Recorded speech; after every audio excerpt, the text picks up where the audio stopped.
Welcome everyone to the Radiant Leader Summit.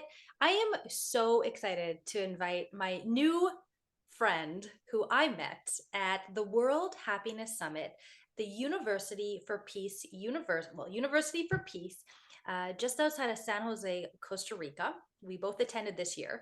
I did a little talk and you were present, and then you did a talk and I was like recording everything you were saying. Everything you were saying about intuition was just exactly my beliefs, so in alignment. And it was like, I need to know this human. I want to collaborate.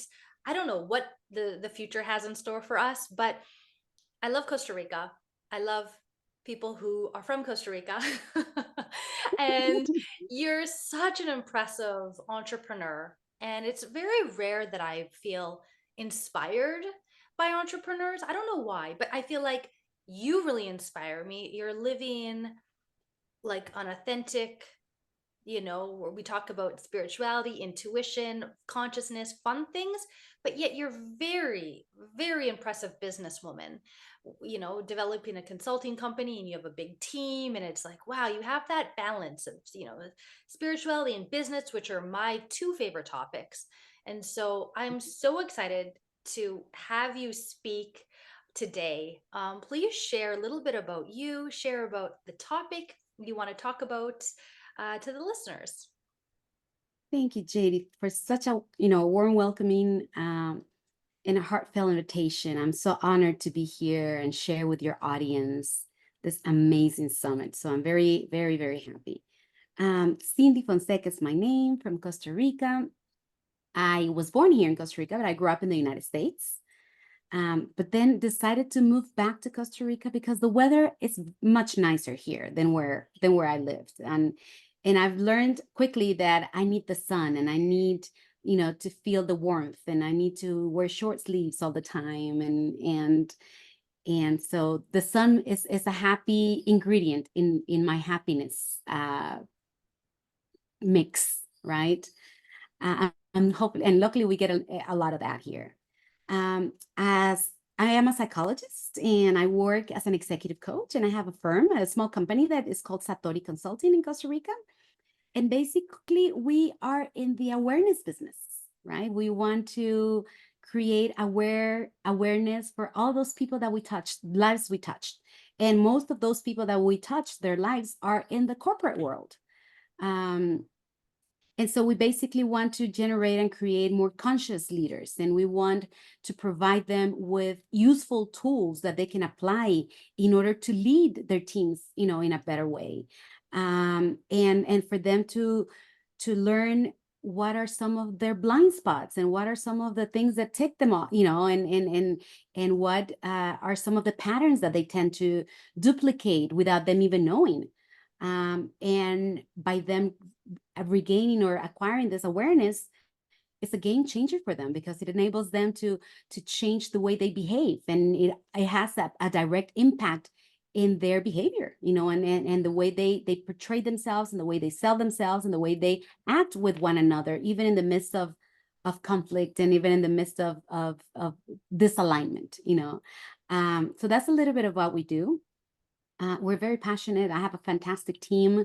I don't do this alone. Yeah, I'm clearly the top of the organization and the visionary, but I wouldn't be able to do this all on my own. I don't have the bandwidth. I don't have the right skills that a lot of my team members complement me with. And I'm very, very excited to be here. I'm going to be talking about a topic that in its theory is fairly new to my library, right, of content. But I have been talking about this in a very informal way for as long as I can remember, but especially because it's become a lifestyle for me, right?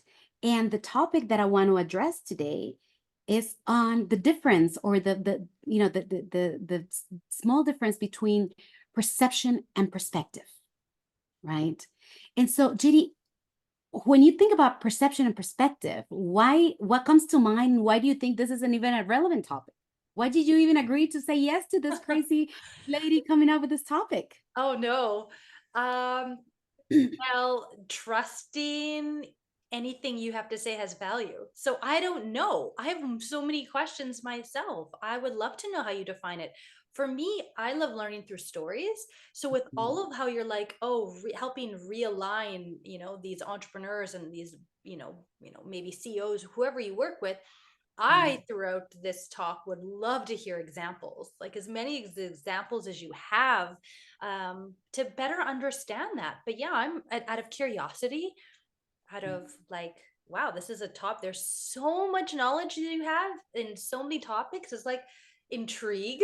Like, why do you want it? What's the purpose of this topic? I don't know. We will see. The Fantastic. And mystery of what's going to unfold. This is why I say right, right. yes. And I happen to think that the definition and learning these two concepts can be a game changer for you, for me, for those people out there watching us. There is one of my favorite book authors, is Wayne Dyer. I don't know if you've read any of his books, but I absolutely loved him. And he has this quote that he says that whenever you change the way you see things, the things you look at change, Change. Mm-hmm. right? Mm-hmm. And this is what perception and perspective is all about, is learning to see the things that we look at from a different angle, Mm-hmm. right? And you think, but why is that important? I mean, why does that even matter, right? And so the first thing that I want to clear out is the concept of perception, right? And when we think of perception, perception is the way that we interpret and we provide meaning to the information about the world that surrounds us, right?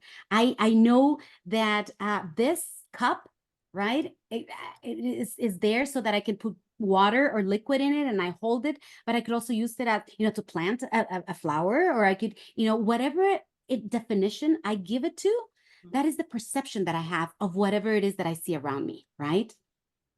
And so it's basically a little window that I see the world through, my perception. But and when I say a little window, it literally is a little window. It's a small frame, a small little hole that I just peek through the world and see, and therefore I interpret what I see, Mm-hmm. right? Now, there is this little trap, right, when it comes to perception. And that when I talk about perception, it is 100% about how I see the world, not necessarily how the world is, but how I see it. And how I see it is got everything to do with me. I am the center of attention. Everything revolves around my way of thinking, viewing, thinking, feeling, projecting. Mm-hmm. And it allows my ego to have a very important role because it knows it all. And that can be very dangerous. That can be a disadvantage, right? If we provide our ego way too much power, right? So there is a situation where I could have you ever seen those pictures where there is this figure that there's two people, one sitting in front of the other, and in the middle of them there's a 6 and there's a 9 to it, that this person on the left can see it as a 9 and the other person sitting on the right can actually see the same figure as a 6. Have you seen I it? love that. No, I haven't, but it's brilliant. Okay. Yeah. But it is actually about perception, right? Two people can actually view the exact same situation from two completely different angles. We take this back to our siblings, right? We all grew up in the same house with the same parents. We shared the same bathroom. We had the same habits. We ate the same food, went to the same schools. But one remembers their childhood as something positive and grandiose, and the other one is, oh my gosh, misery and hardship and unfairness. And Mm-hmm. the same thing just happened to them. And we often go back to, oh, you're lying. No, you're lying, right? Because we want to impose our perception to what I remember and how I viewed my world through my little window on the other person, almost as if my version of that episode was the truth, and yours wasn't, Mm-hmm. right? So perception again is something that the world runs on perception. I have perceptions about absolutely everything, but with perception comes biases. And that is something that we need to, really, really be careful on. There are cognitive biases, such as I remember growing up and my family would tell me how I needed to become a professional. I needed, no matter what I did in life, because we come from a very poor, background, and life was really, really tough. So for my family to actually get ahead, the only way out was through education. So I remember being told at a very early age that before I fell in love with someone, before I got pregnant, before I got married, before anything, I needed to have a college degree. Right? And that was a bias that they embedded in me. And now that, so many years have gone by, and I'm starting to see so many people that are not graduating, that do not hold, college degrees, and happen to be way more successful and happen to be more accomplished. And I'm like, what happened to that bias that was embedded in me? So those cognitive ways of viewing the world could have limited me, to the point where there's some times that I see someone who introduces themselves to me, and I know they're just a college dropout. Secretly, there's this tiny little voice that kicks in. Oh my gosh, how could you pull something so illegal? Because I was taught that was the right way to go about it, was through education and through formal education, right? There are also emotional biases, right? When I place or when I grant someone so much power to control and to tell me how it is that I should be feeling and living. And here's a very scary story that I want to share with you in regards to this emotional biases, in regards to perception. A few years back, my mother was diagnosed with a mental disability, and she was placed on a particular medication that actually kept her well balanced, right? So it was very, very important for her to be able to take the medication in order for her to function in a very normal, balanced, safe, kind of a way. We started noticing that my mom went off medication all of a sudden. And she started, deviating, and we started noticing that something was wrong with her, and something different was wrong. And when we asked her what had happened, we dug to the bottom of it, and she actually said, well, I went to church, and the minister at the church told me that if my faith was strong enough, Jesus was going to heal me. So I did not need my medication, because all I needed was Jesus in my heart to be able to go through that.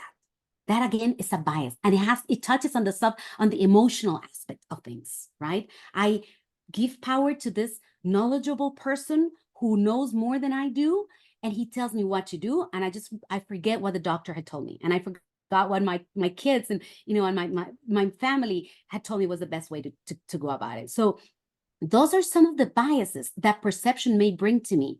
And if you're starting to notice the pattern, they all shrink the way that I see the world. It limits it, right? And I could go on and on talking about all other sense of biases that I may have. Things about my biases in regards to how I view politics and religion and abortion and human rights and diversity and so many other topics. If I'm a vegan versus if I eat meat, if I like white versus I like colorful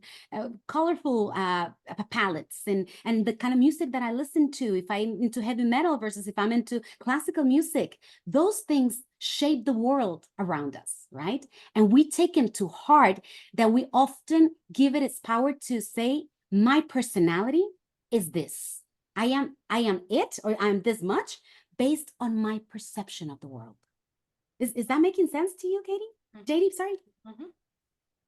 Feel free to interrupt me if you have any questions whatsoever, right?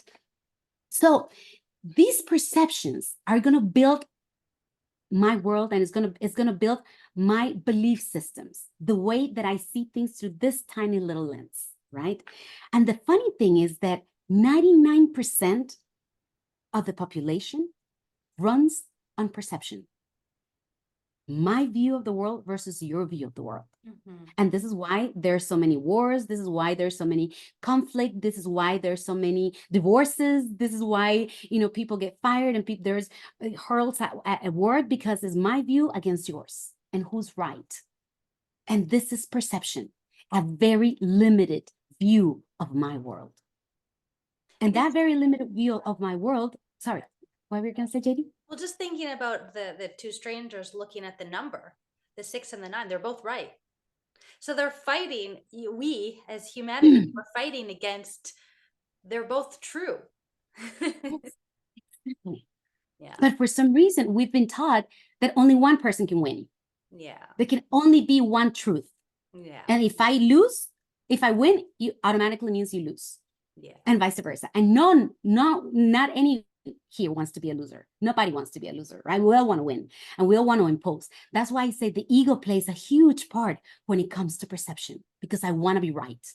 I want to win. I want to kick ass. I want to outstand everybody else, right?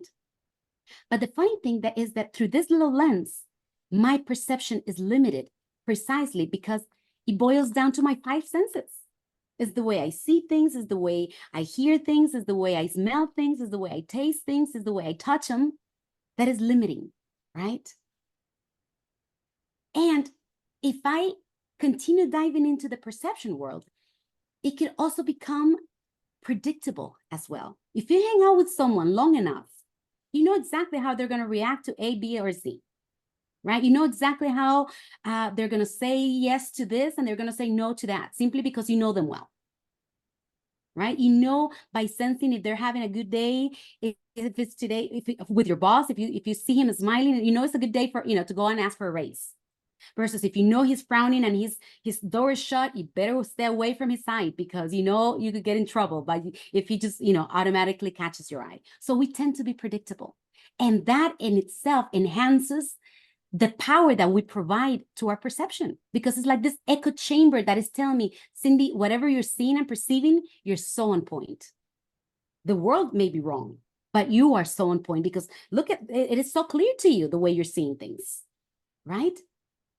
So when we continue viewing the world through this perception lens, not only is it limiting the way that I see things, but it could hold us back from growing. It could hold us back from experiencing alternatives, from recognizing differences, from learning new perspective, learning new ideas and learning new ways about doing things, right? So we were talking earlier about our resistance when the pandemic hit, right? About how I, as an executive coach, was so used to working one-on-one with my clients and hugging them at the end of our session and kissing them when I greeted them and handing them a tissue when they were crying, right? To me, that was very important. But pandemic hit, I was like, how could I move this online?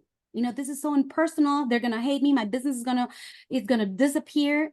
And little did I know that would just be the opening to a new world of alternatives that enabled me much freedom that I had previously had. And not just me, to my clients as well, because now they didn't have to drive long distances. Now they didn't have to spend time in traffic. Now they didn't even have to waste gasoline or even shower to come to my session. They could be in their pajamas and flip-flops, right? But if I would have stuck to only seeing things through my limited perceptions as to my fear and my emotions, because the perception is filled with emotions, with beliefs, with my storyline, the biases kick in. Yeah, I hear like reactions, the unconscious or unconscious reactions. We're always in reaction mode instead of, yeah. Exactly. And so when we think, why am I always so reactive? JD, the reason is because I'm seeing the world through this very limited lens. But the question that I want to bring up here is that the only thing there is?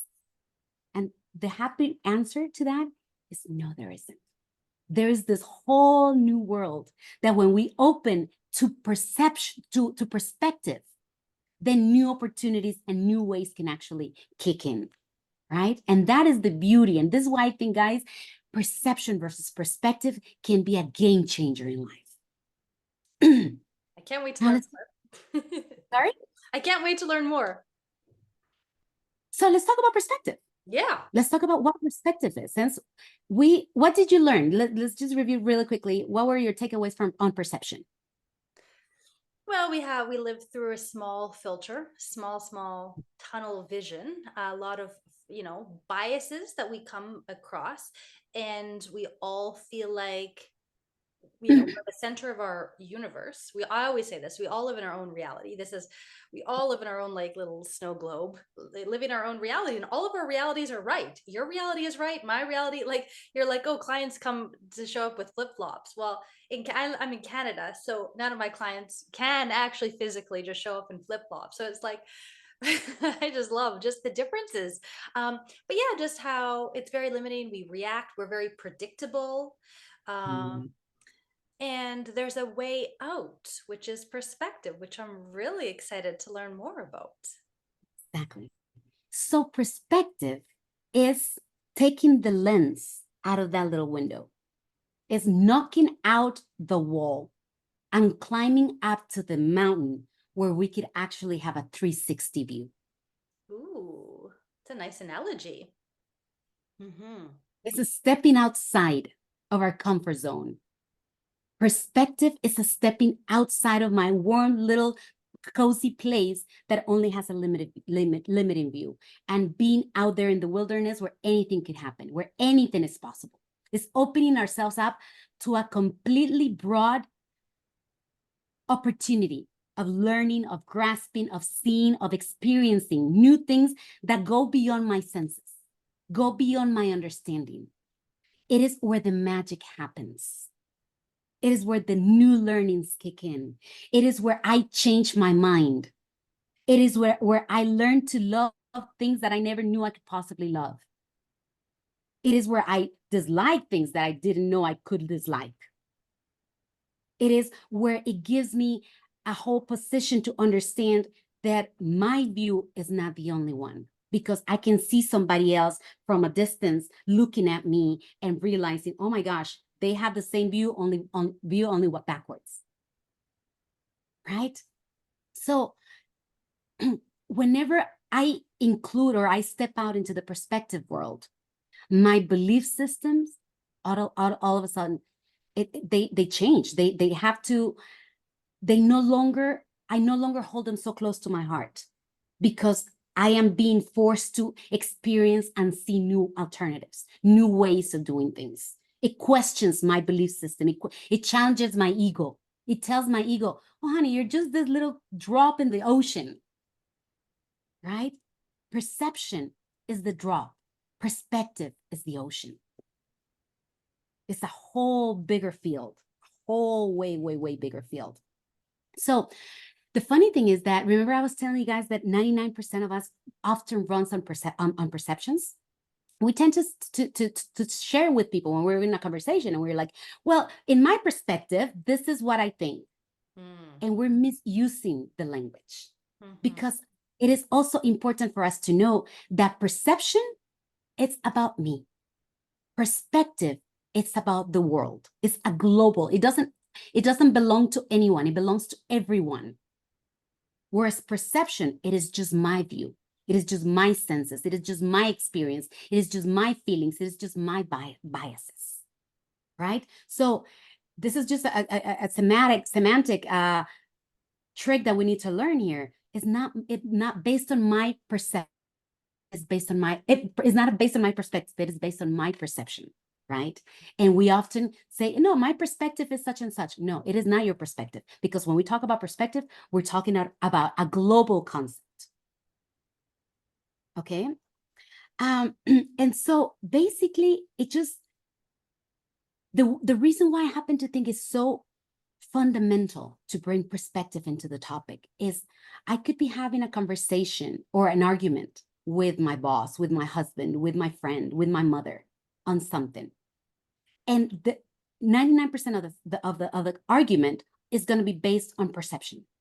My mom's seeing the world through her lens and I'm seeing my world through my lens, right? And I'm thinking I'm right and she's wrong, and she's thinking she's right and I'm wrong, right? Whereas and if we allow ourselves to take the fight outside, or to take the argument outside, and take out the limiting beliefs and limitations that we place upon ourselves, and see it from a whole helicopter view, wider perspective, so many more things that I was not able to see through my little tiny lens, all of a sudden are there for me to consider. And therefore, I can go ahead and it's going to disintegrate. It's going to even take power out of my initial argument. It is going to take power away from the argument that I'm trying to find my mother on, or my husband on, or my boss on, simply because I'm realizing that perhaps he's having a bad day. Perhaps I'm taking into consideration that he's being reactive because he didn't have a good night's sleep last night, or because my coworker child got sick and she had a horrible evening. And she's showing up to work and she's trying to be responsible, but she's not at 100% today. And what happens is the minute that I include perspective into the mix, my empathy shifts.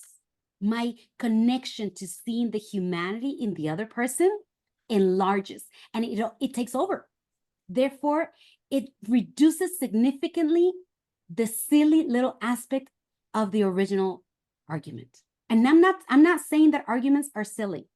All I'm saying is if we place a very complex aspect and throw it in some perspective, it at least it gives me hope to know that there's something bigger than my problem. And that in itself, it brings hope, and it brings hope, I guess, and it allows me to feel and to see things completely through a different window and through a different eyesight of possibilities. What do you think, JD, so far? You're so quiet. I'm worried that I'm just. Oh no, well, what are you thinking and feeling? My big question, I'm sure you're going to touch on this, but my big question right now is like, well, how do we stand on top of the mountain? How do we get to the top of the mountain and see the 360 view? I'm sure you're going to touch on this, but this is what I'm dying to know. Like, yeah, I don't want to be in an argument with anyone. How can I get out of my perception and step into this perspective? Well, through awareness. Hmm. Through awareness. And this is why I said these two words can be a game changer for you. Because if you stop in the middle of the argument and realize, is this my perception or is this my perspective? You're going to soon, because I know you're a smart person and I know everyone watching is super brilliant as well. They're going to be able to decipher for themselves, oh, this is just perception.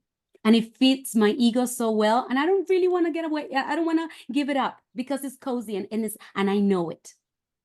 Whereas if I open myself up to perspective, I'm sorry, then what's going to happen there is I'm going to be out in the wilderness. I'm not going to feel very safe. But at the same time, I'm going to realize that my threats are not necessarily as big as I had imagined if I stayed comfy within my boundaries. Mm-hmm. So by gaining awareness and asking ourselves, how could this situation be seen from a 360 perspective, from the top of the mountain? And just do an elevation exercise. And this is something that I do with my clients all of the time. I ask them to picture themselves sitting in the chair, feeling whatever it is that they're feeling.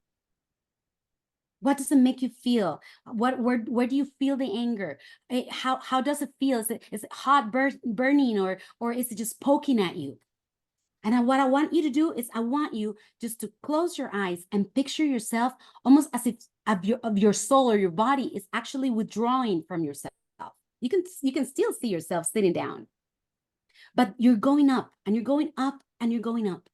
And you're on the 3rd floor looking down at yourself sitting on that chair. What happens to the anger there from that perspective up there? Well, it doesn't look as clear. Okay, let's get you higher and higher and higher.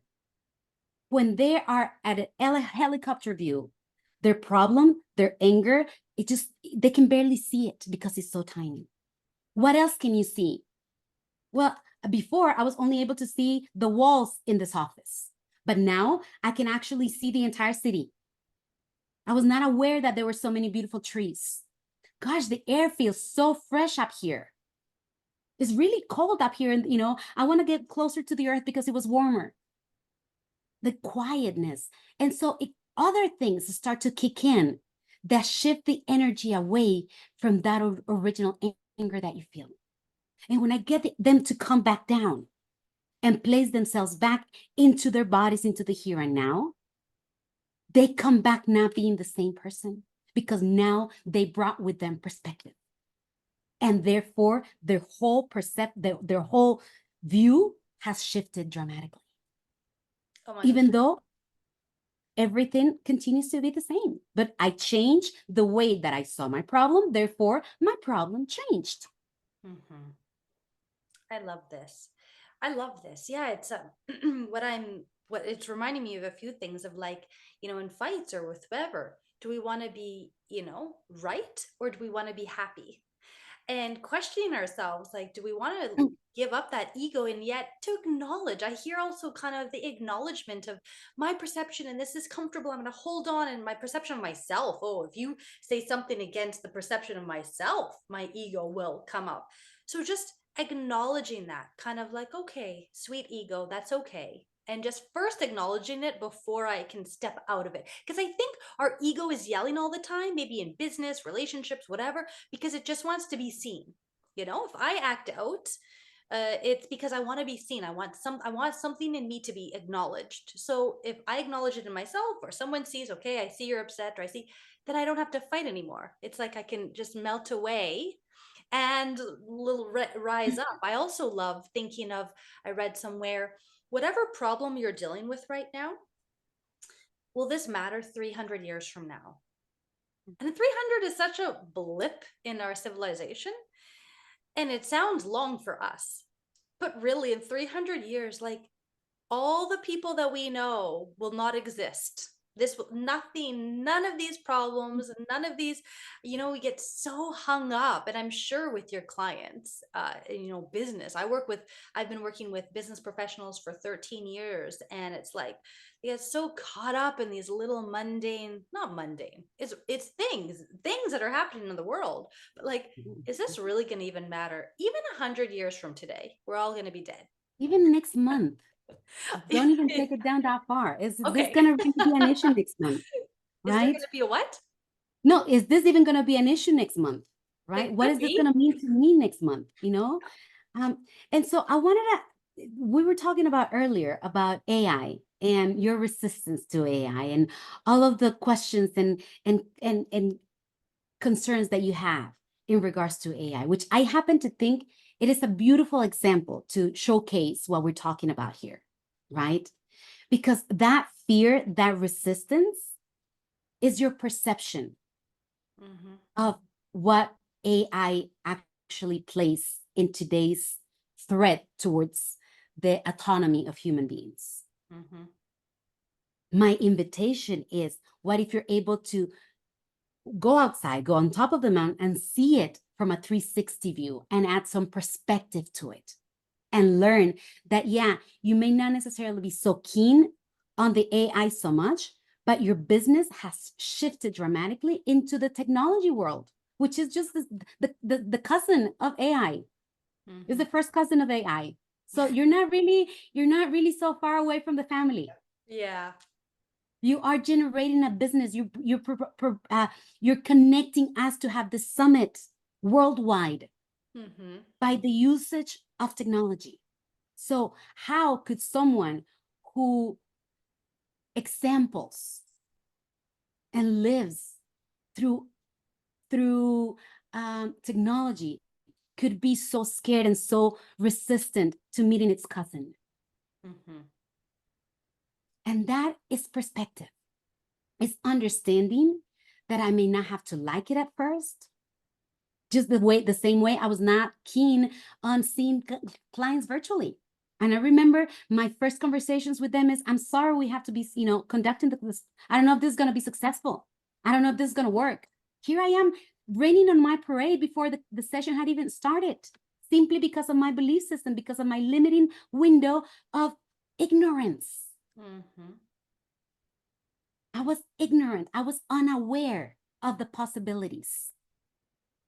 mhm. And they say ignorance is bliss, right? Because when you don't question it, it makes you happy and you're at a very comfortable place. Mhm.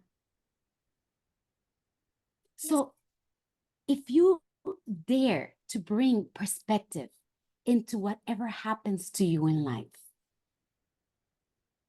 it will shift the way you see the original thing you were looking at. Mhm, And I'm not saying it's going to solve itself faster. I'm not saying it's not going to make you hurt anymore.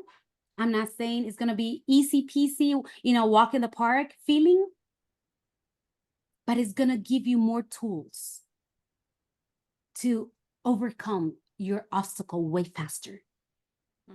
It is going to give you more possibilities, more empathy, more knowledge to actually address whatever it is that you're facing. And it's going to make you less ignorant. And the less ignorant you are, the better equipped you are to confront and to face whatever it is that you're dealing with. Yeah, can you imagine just more and more leaders? And I love that who you use the word conscious. Like I love that word. I want to be around conscious people, conscious entrepreneurs, conscious leaders, knowing their impact, knowing like where we put our attention. It's like the whole, I don't know, it's maybe called a bias or something, where some bias where, buy a new car and then all you see is that car. I forget what that's called, but it's the idea of this too, of if I just choose every day to see the good or see the value in something, or even in employees. Once I read this book, which I loved, which this music teacher gave everyone an A beginning of the year, and the principals, you cannot do that. They have to work really hard to get their A. He's like, no, everyone, like, let's just drop all the pressure. Everyone has an A. And all the kids were like, what, we need to rise up to that A. All these D level, C level, didn't care about. They're like, well, we have to rise up. So I remember that story in that book. And also through employees, there was this one guy who was working his first job. What was he doing? I wasn't thinking about sharing the story, but it came to mind. So I feel like it needs to be shared. And like stalker, he was stalking shelves in a store, just his first job, and he was really bad at like stalking the product with the price, and like really bad. And the manager came up to him and was like, "Ooh, do we fire him? Like, he's so bad at this." And the manager instead said, "You know, we're gonna make you like we're gonna make you like the supervisor of this. You're gonna have to supervise. You're gonna have to like make sure everything is good and everyone does the right job, and all the prices and the product is aligned, da, da, da, da." And the kid was like, "Oh, I thought I was really bad at this, but my boss here thinks I'm great." So he leveled up to that, like to really level up to that. So I don't know, I just think about kind of the whole perception we may have. I'm imagining we could have perception as entrepreneurs about our boss or employees or clients or something that's off. And if we just change that, how simply the circumstance may change for the better. I love learning through stories, and I'm so curious if you have maybe one or two stories about, like, you work with these big entrepreneurs and bosses, and it's like, do you have some neat story to share with us about helping them shift their perception and perspective on Yes, things? and I want to use this one that I heard the other day that I thought, oh my gosh, this is going to be a fantastic example to show the importance of perspective, right? How perspective will enable us to see the bigger picture. And so a friend of mine was last year, I believe, he went to New York City, I believe, and it was during the winter. And he sees this homeless person out on the street, freezing, just like shivering. He's really, really cold, right? And my friend gets really emotional about it. He's like, oh my gosh, this is so unfair. I can't believe this guy is freezing. And so he approaches the homeless person and takes off his jacket and gives it to the homeless, right? To say, this is going to keep you a little warmer. The homeless person, it automatically snapped at my friend and started cursing him. Like he became really, really, really violent with my friend. How dare you? And he started screaming and insulting my friend for the gesture that my friend was doing. And so when my friend just took his jacket back and put it on, and he just ran away, and he's like, my gosh, what a bunch of crazy people out here in the world, right? As he started, he gets to, to wherever he was going, he shares the experience with someone that he was meeting. And the person said to him, well, did you consider the reason why he was rejecting your jacket? And he's like, well, how could I consider it? He's freezing to death. Obviously, this is survival 101, you know? We don't want to freeze. We want to be warm. And so he told me that he got trained and taught by this other person's perspective to the mix, where he says the issue here is that this person lives out in the street, and it is way safer for him to die out of cold than it is for him to die by being stabbed by somebody else, by another homeless person wanting to remove and steal the jacket that you gave him. Mm-hmm. So sometimes we want to be empathic. Sometimes we want to be nice to people. Sometimes we see things through our lens as to why this person would be better feeling warmer and would be safer and would, you know, all these things are more necessary to him or to them. And therefore we, with the goodness of our hearts, we want to go and chip in and contribute. But we are not taking into consideration their side of the story, why they would rather die by being freezing cold than it is less threatening for them to be exposed to the cold than it is to be exposed to someone at a gunpoint or with a knife willing to hurt them in order to steal the jacket so that they can be warm. Mm-hmm. That is in itself is perspective. It's learning, seeing things from angles that my side and from this angle of my life, I am unable to know about somebody else. And not It's understanding. yeah, like not assuming things. And Not simply, assuming things. if your friend just Exactly. went up to the homeless person and said, would you, just asking permission. We're in a culture where we like stopped asking permission. We think we know what's best for someone else. You need vacation. You need, I'm thinking about business. Like, oh, you need this. You need, well, what does the actual employee want Mhm. or client Exactly. want? And asking these questions. Yeah. And that is so fantastic. And here's another one that actually happened yesterday with one of my team members. I have this guy who's an amazing coach, and he is just a superstar. But yesterday, I received a complaint email from one of the coachees that he was helping, right? And he wrote she wrote the complaint message to me, explaining how the situation had gone bad and explaining how the coach was unethical, and it was a very strong email, right? So I'm concerned, and I get on a call with my coach, you know, with my employee, and I asked him, what happened? I want to hear your side of the story. What happened, you know, to this and that and so forth. And my coach was telling me, well, she wasn't listening. She was not willing to listen.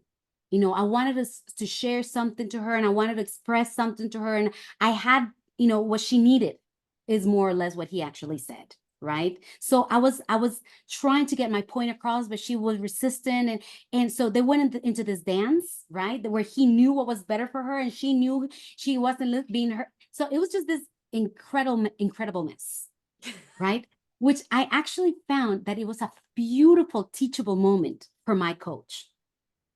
And I said, I understand your necessity to provide her with tools and the view so that she can go out and better herself. But that day, yesterday, she was not in the mood to hear absolutely anything that is going to benefit her. Maybe she just needed to be heard. Maybe this could have been a venting session. Mm-hmm. And I know you're paid to provide people with tools and perspective and other alternatives, but you're also paid to listen to people vent. So if the whole entire session went without you having to say nothing but hello and goodbye, Mm-hmm. but the other person leaves feeling heard and feeling, oh my gosh, this is a safe space, Mm-hmm. you made it. Mm-hmm. And as we're coaches, I love talking about this because I believe everyone needs a coach. And when I had a business coach, he would show up every month and he had no idea where I was in that month, what was happening in my world, where I was in Mhm. my emotions. And he would say, what level? First question. Hey, JD, what level of coach do you want today? Level 1 means like sweet and empathic, and I'm your biggest cheerleader. And 10 is I'm going to make you cry. And every month I gave a different number. Some days I was like, I am ready to take level 10. And he saw me and he was in the States, which is fun too. Like that's the fun thing about coaching. We can choose coaches from around the world. So any of the guests Absolutely. here, can work with Cindy. And I think it's really important to follow your intuition with what coach you want to work with. And so I consciously, with all my interviews, I chose this coach, and he saw through me, and he saw through my childhood wounds that were being reenacted as an adult in my professional life. But anyways, that first question was so good. Other times I'm like, I'm level one. Absolutely. I'm showing up so unconfident. I'm showing up. I don't see any of my value. I don't see anything I'm doing. And he's like, great.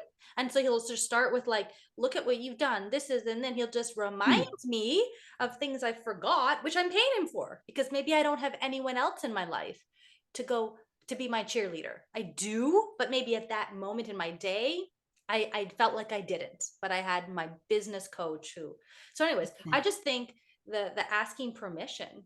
Um, Not assuming, as you said. And what we as coaches do is we provide perspective to your perception of the world. mhm. We see things from a different angle. Have you considered this? Have you thought about that? What if you were, and then we open up the possibilities. Mhm.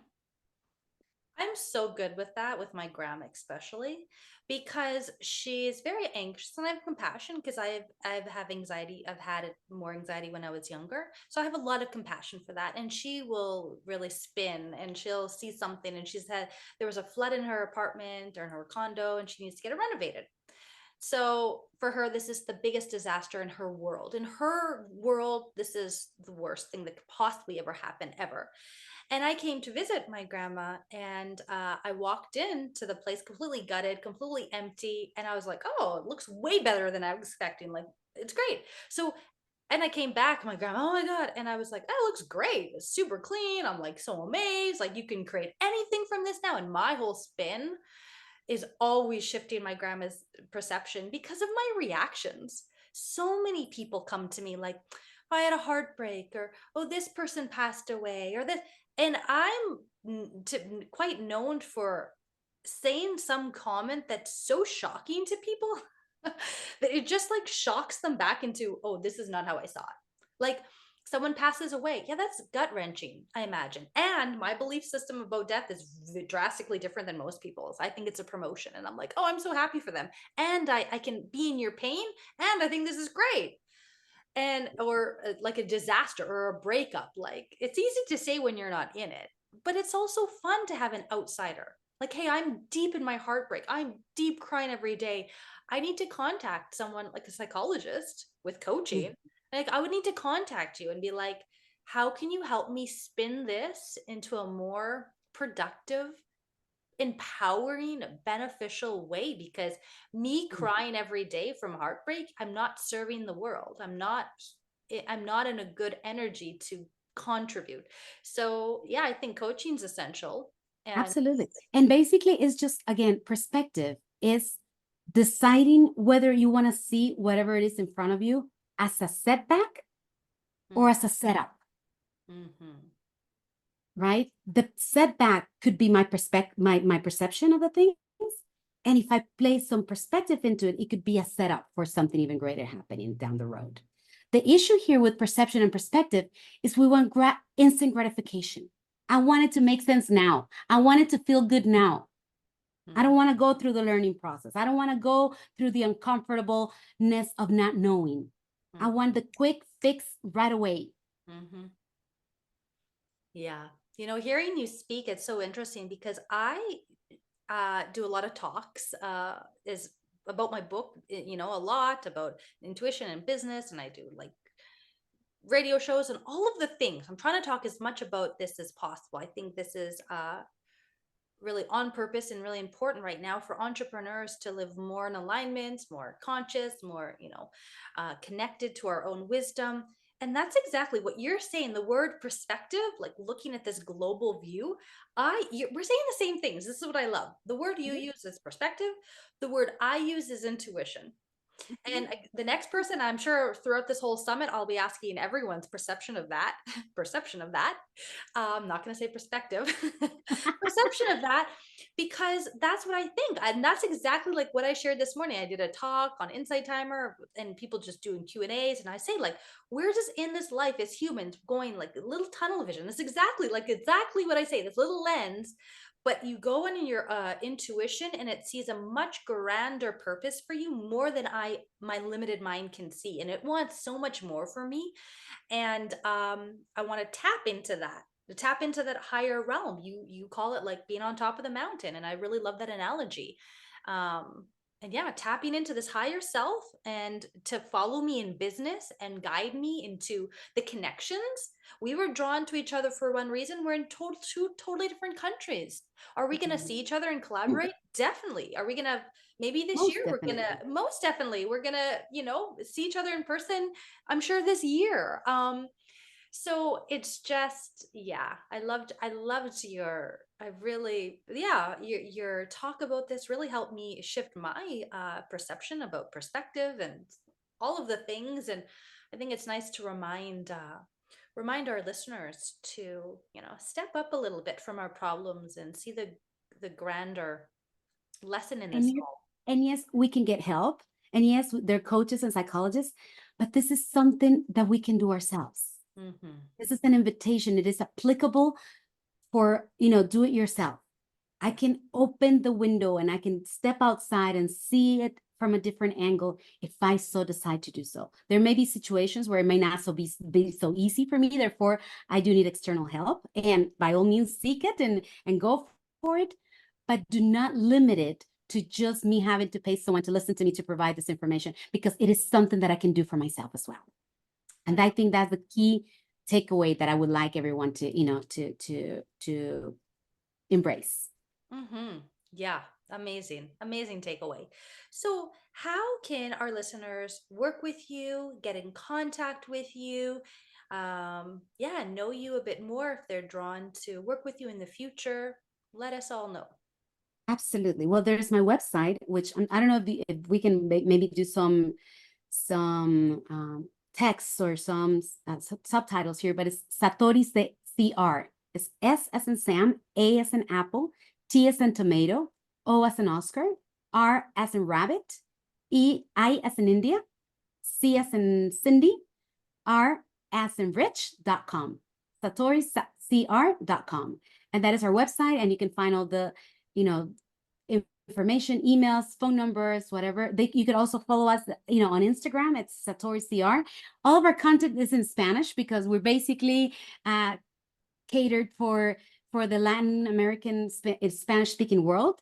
But myself and other members of my team are native speakers, so we are more than happy and be delighted to help anyone who's interested in asking for a little bit of our help. Nice. So, you specialize in coaching, consulting. You guys are more of a consulting firm. Yes, coaching, but we do a lot of training. We do a lot of tailor-made trainings for companies in regards to building organizational culture and in anything that has to do with soft skills.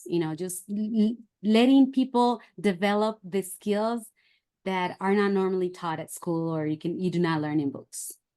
I love this. Well, I'm so grateful that I know you and that you said yes to this. And yeah, I love everything you say, and I'm sure we'll do more of these recordings about other topics in the future. So thank you again, Cindy, and My pleasure.